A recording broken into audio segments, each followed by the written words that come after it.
So, navigating through the mist of life. This is the picture I clicked in Myanmar about 10 years back at the Inle Lake. And as I looked through the mist, the thoughts in my mind were indeed, my life has been so misty that I don't know what holds next, tomorrow, or month, or a year later. But what I know is what I'm doing right now. That's all I know.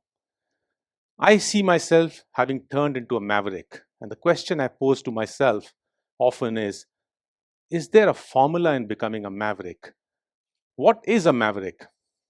Maverick is a person who's following an unconventional life.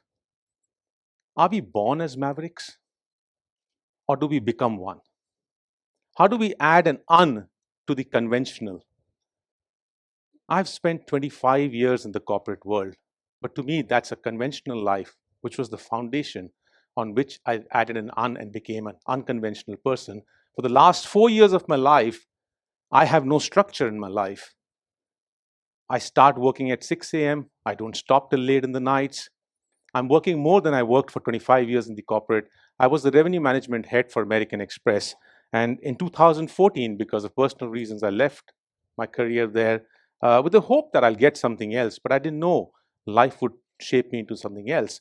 So the question is that how do you change from an absolutely different career to something which you've never planned for? I'm not qualified as an academician. I'm not a historian. I'm not a photographer, but I became one. I'm not a filmmaker, but I'm becoming one. And I'm not being an author, but I'm writing books right now. How did I do this? That's the piece that I'm going to share with you today as I talk through in the next few slides. To me, there's a structure in becoming a maverick. And the structure is you do the things in the moment in the right way. You give your 100% energy in what you're doing, and then let the mist slowly remove from your life, and you'll see the clarity.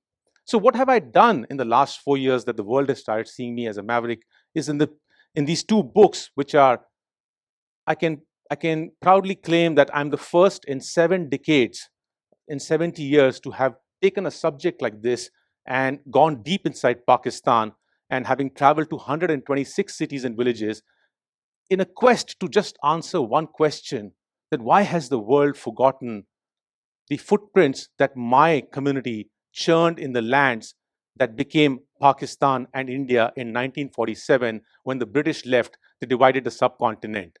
That's the question that I wanted to answer. And why is it the world has not chosen to document this for posterity? Let me give you a bit of a background. What you see on this map today in the green portion is Pakistan, on the white side is Indian subcontinent, it's in India. This entire land, Bangladesh, India, and Pakistan, was British India till 1947. In 1947, August, as British leave, they divided into what became India and Pakistan. And on this map, if I was to overlay that, what you see as the yellow section, this was 98 years before British actually took over Punjab, which was from the Sikh Empire, the Sikh Kingdom. And 98 years when they're leaving, that whole territory is divided in such a manner that 80% of that land becomes, it falls into the territories of Pakistan.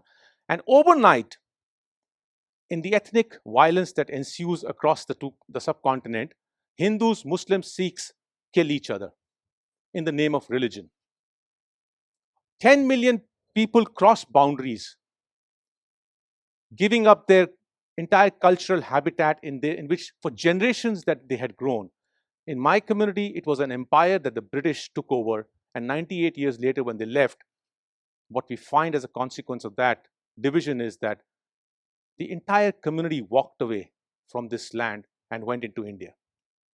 Centuries of legacy, monuments, architecture, art, martial remnants, interfaith aspects, abandoned overnight. And then I ask myself, why has the world been sleeping? Why has my community been sleeping? That there is no text on this, there's no documentation. And that's the passion that has driven me for the last 4 years and made me into an author, made me into a maverick who's gone into a territory where it's virtually thought to be impossible to go inside Pakistan into the remotest of the areas and research on these things. And I'm proud I've had an opportunity to do this. But these two books, which have taken me about 4 years, each one in an academic environment, would take you a minimum of 6 years to do as a PhD work. I have done these works not for a degree. I'm not a Dr. Amardeep Singh. I'm still Amardeep Singh, but I've done this at a pace of 3 years to churn this out because I feel the world needs to know this story. I could choose to get a double doctorate, but I choose not to actually get it because there is a more compelling reason behind these works. So the question then is, how does one create and transform one's passion into a career, into something meaningful? I know for sure the world will not remember me as a man who spent 25 years in American Express doing a 9-to-5 job. But if the world will remember me, it will be for what I've done now. And therefore, when do we make that transition in our lives is the question I pose. You have to create passions through mastery. You have to build them. And I say this to youth, don't follow your passions. They always suggest to the kids in present generation, follow your passions. And I say, don't follow your passion. Create your passions. There's a huge difference between following and creating. Because when you follow, you don't know where you're heading. You experiment with your passions, but you follow what you really believe in and you have to let that surface. So how do you find your passion is the question. And to find your passion in this mist of life, the key is to try many things.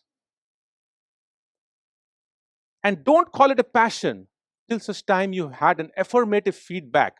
Affirmative feedback from the public, from your own sources, that this is the path that your life's mission is all about. And for that, it has taken me 30 years to discover my life's hidden mission.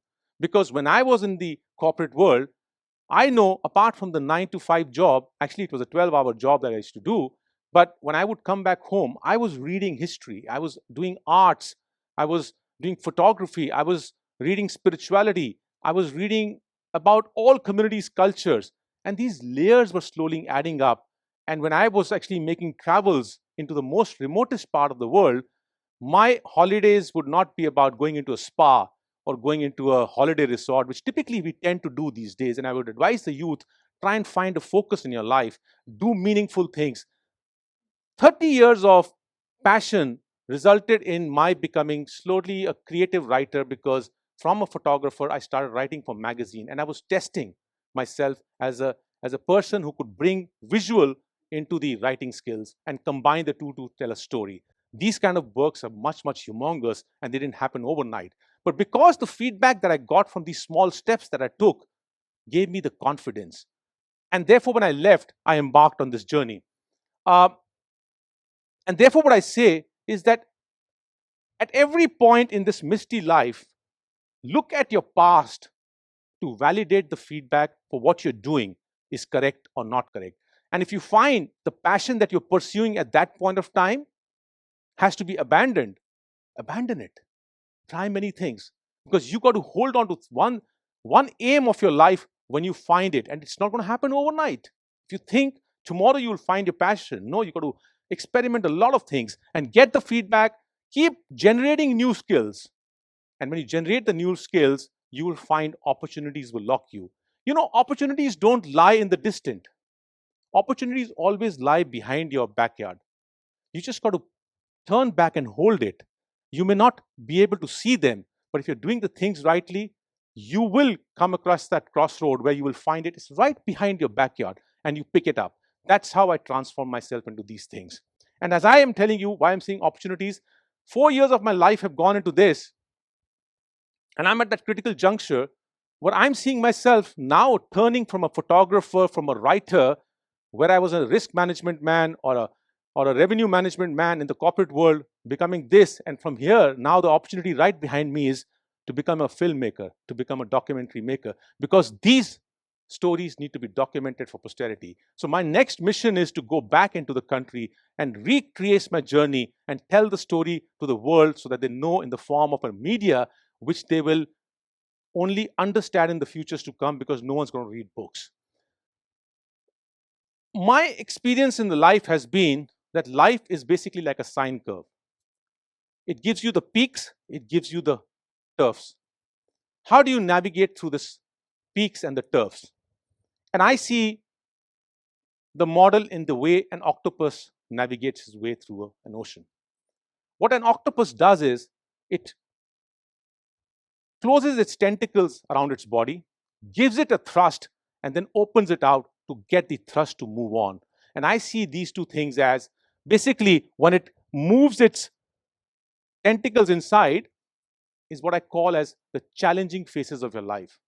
Life will never be static. Life will throw these ups and downs, and in the challenging phases of your lives, become like an octopus that goes inwards. Because the strength lies in your intrinsic ability to churn things. You can do anything that's possible, but provided you go inwards. And don't miss that opportunity when life becomes a challenging environment around you. You will turn inwards and you will reflect within, and you will let your intrinsic being guide you what to do. And when you find the crossroads, and when you find the life actually is posing a positivity for your as an environment, become like an octopus that will throw open its tentacles and give you a thrust. That's a phase when you navigate, meet people.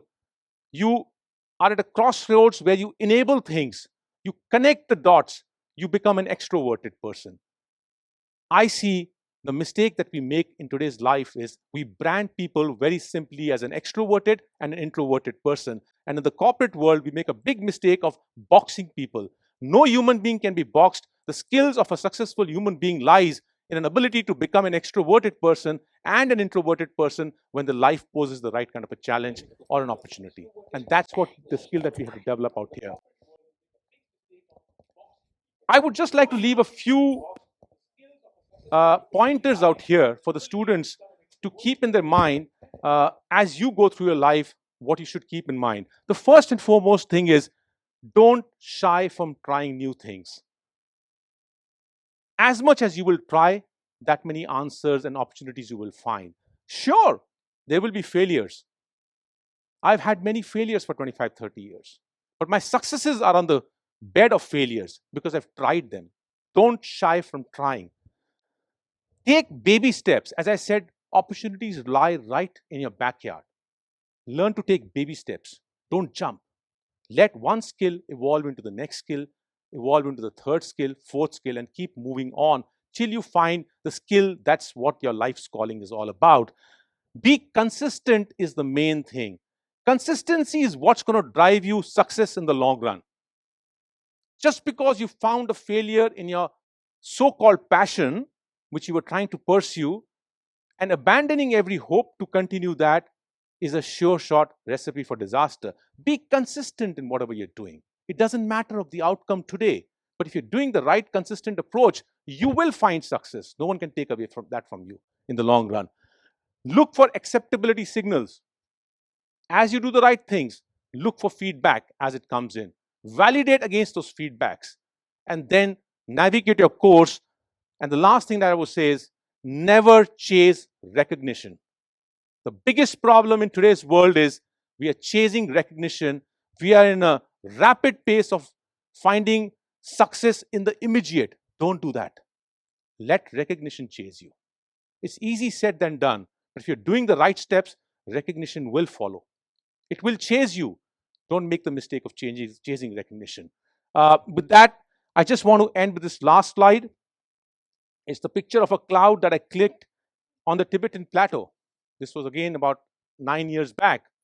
And the sun's hidden behind it. And basically, to me, the message that I'm trying to give out of this picture is that the aim of every individual's life is basically embedded within you.